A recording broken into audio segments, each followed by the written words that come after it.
welcome to my channel on the best of fantasy. These are the weeks that were, are, and shall be.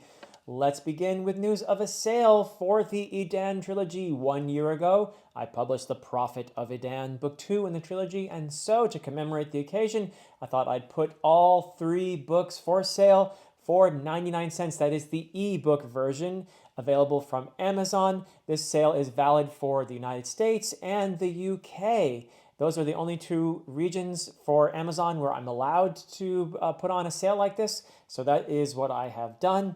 And yeah, this is something that I love doing, making the books available to more people, of course. But also, I don't have a Patreon or anything like that here on the channel. So if you're inclined to, this is one way that you can support what I do. And what better time than to get all 3 books for 99 cents each, $3 for a whole trilogy. So yes, that is beginning right now. The moment this video is released, the sale begins, and it is going to continue until Thursday, June 27 at 11 a.m. Eastern Time in the United States. And so once again, that sale is valid for the US and for the UK. So yeah, thank you so much also for everybody, to everyone who has already purchased the books, read them, reviewed them. I am more grateful than I can say. It is really very meaningful to me to have people having read this trilogy of mine that I worked on for so many years. It just really helps me to feel like the story has come alive, and I'm just so grateful for all of you out there who've given it a try. And also a little bit of news about the special edition I've been talking about. We are doing a special edition of The Way of Adan, and hopefully books 2 and 3 as well. That is coming from The Broken Binding. Very excited to be working with them.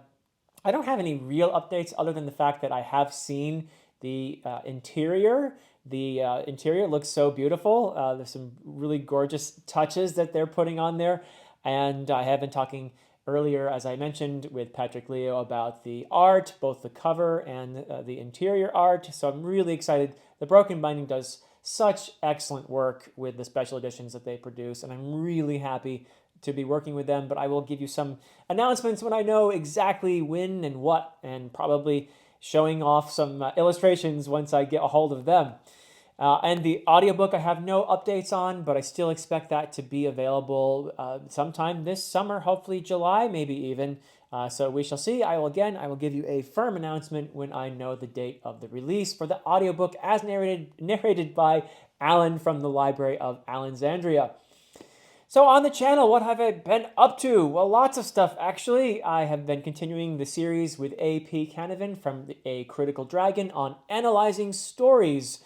And this has been such a joy, really, to interact not only with AP, but with all kinds of people in the comments who have expressed gratitude for this series, helping them to become more, I guess, in tune with some of the things that you can say when you're trying to analyze a story. And I really appreciate the feedback. I'm so glad that this series has been of value to people. So that's just wonderful. And I've had a great time with it. The last part of it is we're doing a question answer kind of thing. We actually took all the questions we've been asked over the series of videos, and we're answering them in what turned out to be a fairly long video that now is 3 parts, and you can catch that over at A Critical Dragon. AP is going to be releasing the 3 parts in succession. I also had an episode of Dear Dr. Fantasy with Carlos and Yolanda, and that was a ton of fun. I love Dear Dr. Fantasy because it is my opportunity to just sit down with a fellow YouTuber, a person that, or people in this case, because I got to sit with both of them and get to know them a little bit more. It's a really great thing. I love this community, and I love to be able to shout about my fellow creators in this community and to talk fantasy with them. And it was just a really great conversation. Really enjoyed it. And the 2 of them had done their month of Philip, which included reading Beowulf and some Malazan and lots of other books. So go and check out StoryTube. That is the name of their channel if you haven't already. Also had a great discussion about Ryan Cahill's The Fall and of Blood and Fire. This was a discussion that included my friend John from Talking Story and Christopher Navo, and also Mike from Mike's Book Reviews. We had a great conversation. I'm really excited to be finally starting The Bound and the Broken by Ryan Cahill. This is a series that so far I have found to be a lot of fun, a great tribute. Obviously, the Ryan Cahill's love for fantasy is there in every page of the story. So I'm having a lot of fun with that. Real great page turners. And they're dragons. What more need I say? There are dragons. Also, I want to mention that that discussion initially was going to include Angela from Do Unicorns Read. She has talked on her channel about all the stuff that's going on in her life, so I'm not going to elaborate about it here, but just to say that we do miss her, and eventually we do hope to see her back on BookTube. So what else have I been up to? Well, One Piece. I have been having a blast with One Piece. I have finished not the whole saga, not the whole of Water 7, but I did finish a couple of the arcs there, the Long Land arc and the Water 7 arc. I am now several chapters into the Enies Lobby arc, which I am already... it's just incredible. I will, of course, I'll be putting out a review of the last part of Water 7, including the Enies Lobby and the post-Enies Lobby arcs. I cannot wait to share my thoughts. I'm not done with them yet, though, not even close, but I'm well into Enies Lobby at this point, and wow, this series is... it is everything and more that I was promised. I mean, it has just been such an incredible journey. I fell in love with the series right from the start, honestly, because of the humor. And it started to become an even greater emotional investment. But I also noticed, wow, this is a series that is full of some really deep themes and some great treatment of some really important themes that are very relevant to our times. There's all kinds of stuff about colonization and othering and pursuing one's dreams and friendship, found family. There's just a ton of really great themes handled so beautifully in here. Lots of wonderful allusions if you love that sort of thing too. I mean, this is just a really great series. If you have not tried One Piece and you're hesitant because, well, it seems so, I don't know. I mean, part of it, the fun for me is how goofy and silly it is too.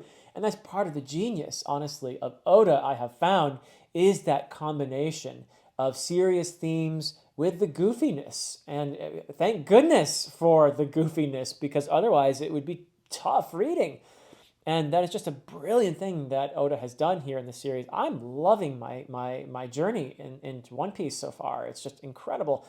I can't wait to finish Enies Lobby, because this one has already hit some emotional heights for me that and it may end up being one of my favorite. I mean, one of my favorite characters is Nico Robin, and if you've read the series, you know how important this arc that I'm reading now is for her character, and I'm just so invested now.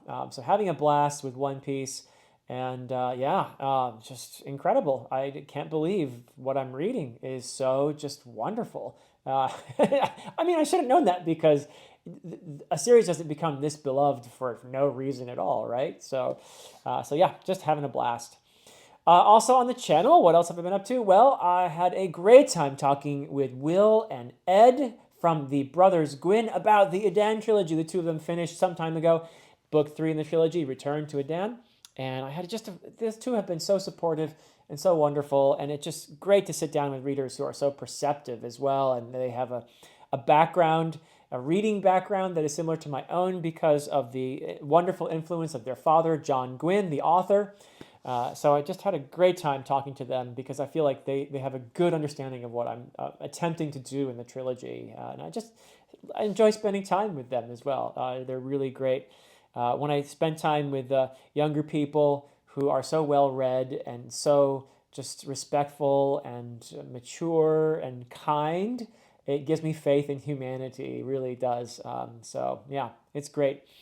I put out a review as well of The Vanished Birds. This is a book that I read for the Quilluminati, a little book club I'm part of, along with Mike from Mike's Book Reviews, and John from Talking Story, and Brian from BellTube. And it was Brian's idea, and it's such a great idea. I'm really happy to be in this group with these gentlemen, and we're going to be discussing The Vanished Birds on Mike's channel. We did have to postpone that discussion, but it will be happening, and I believe that will be next Wednesday evening. So very much looking forward to that discussion. And I really did enjoy, I don't know if enjoy is the right word here, but I found myself deeply moved by The Vanished Birds. I did put out the review, so if you're curious about my thoughts, it's a non-spoiler review if you're curious about the book, but I do recommend it.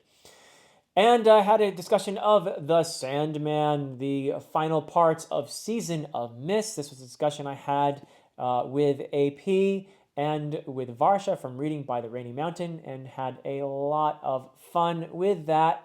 This is a series that I'm also thinking, wow, I mean, I've always loved Neil Gaiman. Ever since I read American Gods, I've been in awe of his storytelling. But this is where I think he really hit his stride in The Sandman. So I'm really enjoying the weirdness of it all and the depth as well. Good stuff. So what am I reading right now? Well, I actually finished reading a couple days ago Octavia Butler's Parable of the Sower. This is an incredible book. Similar in a way to Vanished Birds, both are books that take place in the future, although this is, well, it's actually the present because it starts in 2024. And I had intended to read this book this year, but I think I was spurred to action by AP over at A Critical Dragon when he mentioned that this actually takes place in 2024. It starts in 2024. It takes place over a few years, but Butler published it in 1993, I believe, but it takes place as a vision of the future, and not the most pleasant vision in 2024. Now, of course, it's interesting reading this in 2024, and I think maybe she was prescient in many ways, but that the worst of what she's describing in here is probably, hopefully, never going to happen. But if it is, it's a little further off than 2024. But still, very important book, really important book in terms of her exploration of humanity and the idea that, look, we had better shape up and change the way we live and interact with this planet, or we're in big trouble. She just does it so well in here. It's such a great author in so many ways. But I also loved the main character in here, Lauren. Really powerful arc that she has in this book. Incredible stuff. There's some very moving father-daughter stuff in here, but also just how to survive in a society that is falling apart due to our destructive tendencies. I mean, just a really important book. I think a great read, and I'm going to have a discussion of it probably with my oldest daughter, who is a fan of the book as well. If not, I will certainly put out a dedicated review. And I am also right now currently reading this big brick here. It is R. Scott Baker's The White Luck Warrior. It is book 2 in the Aspect Emperor series, which is the second part of the second Apocalypse series by R. Scott Baker. So if you do the whole series, it's book 5 of 7 books that are currently published. I think he does intend to write a couple more. But yeah, I actually feel like I was kind of dreading this because I really loved the Prince of Nothing trilogy. That's the first part that begins with the darkness that comes before. I loved it, but it was also just so dreary and so bleak and so just, and so I was kind of a little mixed in a way. I mean, I'm in awe of Baker's brilliance as a writer. And I think his exploration of themes, again, is just top notch. And he has some deep stuff in here. I mean, he has a philosophy background. So he does talk about things like whether or not we have any free will. But it's a brutal society that he portrays in here. And so I was a little bit kind of like a little wary of approaching this second part of the second Apocalypse series. I'm really falling in love more and more with Baker's writing here. I think that, if anything, I am finding myself more amazed by, so far at least, what I'm reading in the Aspect Emperor series. Prince of Nothing was just great. I mean, don't get me wrong, it's fantastic, but this, where he's going here so far, I'm amazed. More people should be reading this. I mean, it is very bleak, so be warned if you do try it.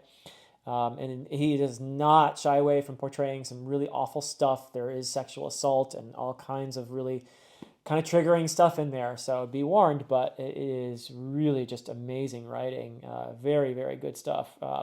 So yeah, I'm in that. I'm going to be in a discussion with Joanna once the two of us finish The White Luck Warrior. We're continuing. We had a great discussion on her channel of The Judging Eye, which is the first book in the Aspect Emperor already, and we've had discussions earlier with Jimmy and with Raph on the Prince of Nothing trilogy. So there's plenty of R. Scott Bakker material out there. And I am, of course, continuing with my One Piece read. I don't have a physical here. I'm reading digitally, but I'm just loving that, as I said.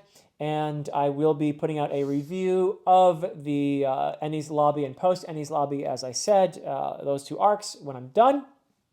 After that, I might pause just a little bit, not too long, but just a little bit to have a discussion with Mike over at Mike's Book Reviews. He and I are going to be in sync. I'm going to wait for him to finish the Water 7 saga, so that we'll be in sync as we read going forward in One Piece. And also, I do have some, I won't have a lack of One Piece content, though. I am planning to have a discussion eventually with Mike, but probably even earlier.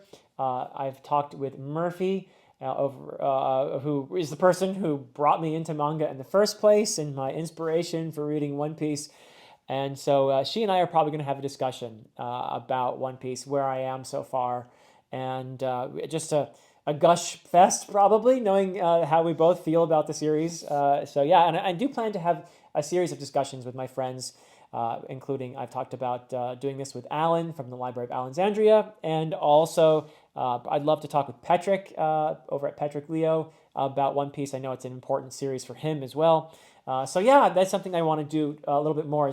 I've been having a great time, putting out my own thoughts on the series, but I do love discussions, and I think it would be hopefully something that people would enjoy as well if I'm able to talk, have some one-on-one with some of my friends about the series and what it means to them and that sort of thing. So yeah, I am looking forward to that very much. And well, what else is going on here? I just have lots of other. Oh, I should mention too. I did watch something. I hardly ever watch TV or movies or something, but my younger daughter said to me the other day, "Hey, do you want to watch this movie called Princess Mononoke?" And I had heard about it recently from John over at Talking Story, who I think he watched it with his son Jacob recently. So when my daughter said that, I was like, yeah, sure, why not? We'll watch it. And I did watch Princess Mononoke, which was a lot of fun. I enjoyed it. I love the sense of mystery there. I guess you could call it fantasy. I would call it fantasy, absolutely. But yeah, that was a really wonderful little journey, I thought. And again, some really cool themes woven into there, some really neat environmental themes about the way humanity interacts with the world around us. And I thought some great symbolism in that story as well. So yeah, I did watch something, guys. I watched something. How cool am I? Not a complete hermit over here. So yeah, other things I want to bring attention to. SPFBOX, SPFBO number 10 is underway, and I want to shout out my wonderful team. That includes Von Roycroft, the author, but also somebody who contributes to Writer Unboxed, which is a blog run by writers who talk about writing and books and review stuff. So he'll be putting out a review or reviews over there. And also Matt from Go Read Books. And the Go is spelled Geaux, in case you're curious. That is his channel. Go. It's a little bit of a Cajun pun there, because Matt is originally from Louisiana. But yeah, check out his channel. Great guy, and he's going to be reviewing his book or books, his semifinalist at least. And also Brian Bell is on the team and over at BellTube, and Abel from Abel Montero, and Sam from Sam Harrison. So that's my team. Once again, Angela from Do Unicorns Read was going to be on the team, but she is dealing with some important stuff right now. So she did need to withdraw from that duty. And once again, we hope that she will be well and extend our best wishes to her. So yeah, check out those channels though, and also Writer Unbox if you don't know about it, because there will be some reviews coming out in the coming weeks about the SPFBOX books, and each of my 5 team members is going to have a semi-finalist for me to read, and I will pick from those 5 which one will be the finalist for our group.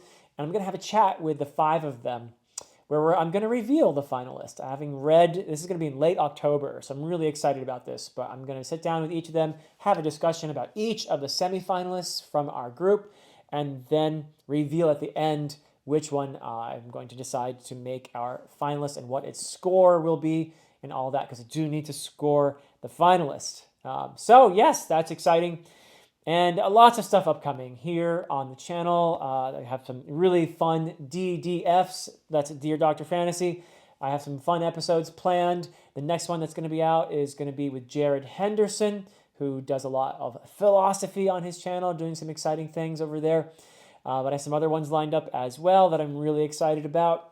I'll be talking about them later, though, as we get closer to them. I'm going to be talking soon with Jordan from iWizard, who read The Way of Adan, and we're going to have a chat. It's not just going to be about the book. I think it's going to also be about publishing and about writing and traditional publishing versus self-publishing and topics like that. So I'm really looking forward to talking with Jordan again. And I also am going to be on Joanna's channel soon with a discussion about Return to Adan and maybe the whole trilogy, but mainly focusing on Return to Adan. That is a discussion that will include Murphy Napier and John from Talking Story and Tom Orange from his channel. I think it's called Tom Orange. Great guy. I loved what he had to say about Return to Adan. So I'm really looking forward to having that discussion with those wonderful people about the trilogy. So yeah, that's what I'm up to. Thank you so much for all your support of this channel. I really appreciate you watching and all the comments that I get. It's just a wonderful place to be in this community. I am enjoying myself thoroughly. But that is it from me for now. Until next time.